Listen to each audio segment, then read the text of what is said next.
Hi, let's open one of my favourite art supply. ഈ recent ഇയേഴ്സിൽ എല്ലാ ആർട്ടിസ്റ്റും വളരെ hype ചെയ്ത ഒരു ആർട്ട് സപ്ലൈ ആണ് ഗോഷ് പെയിൻറ്.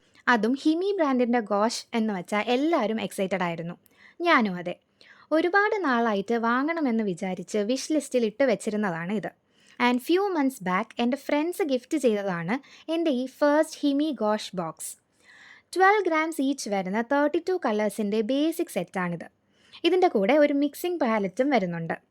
ഒരുപാട് പേർക്കറിയാം, എന്നാലും അറിയാത്തവർക്ക് വേണ്ടി പറയുവാണേ, ഗോഷ് എന്നത് വാട്ടർ ബേസ്ഡ് ആയിട്ടുള്ള വാട്ടർ ആക്ടിവേറ്റഡ് ആയിട്ടുള്ള പെയിൻ്റ് ആണ്.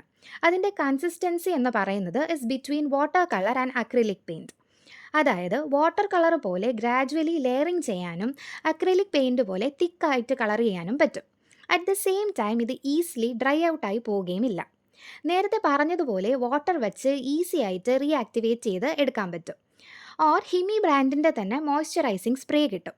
അത് യൂസ് ചെയ്താൽ ഫംഗസോ ബാക്ടീരിയയോ ഒന്നും വരാതെ നമുക്ക് സൂക്ഷിക്കാൻ പറ്റും. And this is my first drawing using Himi gouache set. And ഞാനിവിടെ എടുത്തിട്ടുള്ള സ്കെച്ച് ബുക്ക് സ്കോളർ എന്ന ബ്രാൻഡിൻ്റെ A6 സൈസിൽ വരുന്ന മിക്സഡ് മീഡിയ പേപ്പറിൻ്റെ ബുക്കാണ്. ഒരുപാട് നാൾ വരയ്ക്കാതിരുന്നതുകൊണ്ട് ഒരു ചെറിയ പടം വരച്ച് തുടങ്ങാമെന്ന് ഞാൻ വെച്ചു. അതുകൊണ്ട് ഇവിടെ ഞാനൊരു ഹാഫ് ബട്ടർഫ്ലൈ ആണ് വരയ്ക്കുന്നത്. പഠിത്തത്തിൽ എപ്പോഴോ സീരിയസ് ആയപ്പോഴത്തേക്കും സ്റ്റോപ്പ് ചെയ്തതാണ് ഈ ഡ്രോയിങ്ങും പെയിൻറ്റിങ്ങും.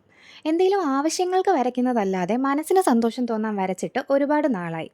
ഇനി വേണം ഒന്ന് വരച്ചു തുടങ്ങാൻ. ഈ ടൈപ്പ് ഓഫ് പെയിൻറ്റ് ആദ്യമായിട്ട് യൂസ് ചെയ്യുന്നത് കൊണ്ട് തന്നെ ഞാൻ സ്റ്റാർട്ടിങ്ങിൽ വളരെ വാട്ടർ ഡൗൺ ചെയ്ത് തിന്നായിട്ടുള്ള ലെയർ ആയിട്ടാണ് പെയിൻറ്റ് ചെയ്ത് തുടങ്ങിയത്. പയ്യെ പയ്യെ ലെയർ ചെയ്താണ് ഞാൻ ഈ കളറിൻ്റെ ഇൻറ്റൻസിറ്റി കൂട്ടിയത്. പിന്നെ ഈ വീഡിയോ ക്ലിപ്സൊക്കെ കുറച്ച് ക്വാളിറ്റി കുറവാണെന്ന് എനിക്കറിയാം. മൊബൈൽ ഫോണിൽ ഷൂട്ട് ചെയ്യുന്നത് കൊണ്ടാണ്. ഇനി അങ്ങോട്ട് പോകുമ്പോഴത്തേക്കും വീഡിയോ ക്വാളിറ്റി ഇമ്പ്രൂവ് ചെയ്യാൻ ഞാൻ എൻ്റെ മാക്സിമം ശ്രമിക്കാമേ. ഞാൻ പ്രതീക്ഷിച്ചതുപോലെ തന്നെ ഈ പെയിൻറ്റ് സെറ്റ് എനിക്ക് ഒത്തിരി ഇഷ്ടമായി. ആൻഡ് ഇപ്പോഴത്തെ എൻ്റെ പെയിൻറ്റ് ചെയ്യാനുള്ള മെയിൻ മോട്ടിവേഷൻ എന്താണെന്നറിയോ? എത്രയും പെട്ടെന്ന് പടം വരച്ച് ഈ പെയിൻറ്റ് ബോക്സ് തീർത്തിട്ട് വേണം ഇതിൻ്റെ ഇനിയും ഒരുപാട് കളേഴ്സുള്ള പുതിയ പുതിയ വേർഷനിലുള്ള ഹിമി സെറ്റ് മേടിക്കാൻ. അങ്ങനെയും ഞാൻ പടം വരച്ചാൽ മതിയായിരുന്നു. അപ്പോൾ അത്രയേ ഉള്ളൂ. വീഡിയോ ഇഷ്ടമായെങ്കിൽ പ്ലീസ് ലൈക്ക് ആൻഡ് സബ്സ്ക്രൈബ്. അപ്പോൾ ടാറ്റാ.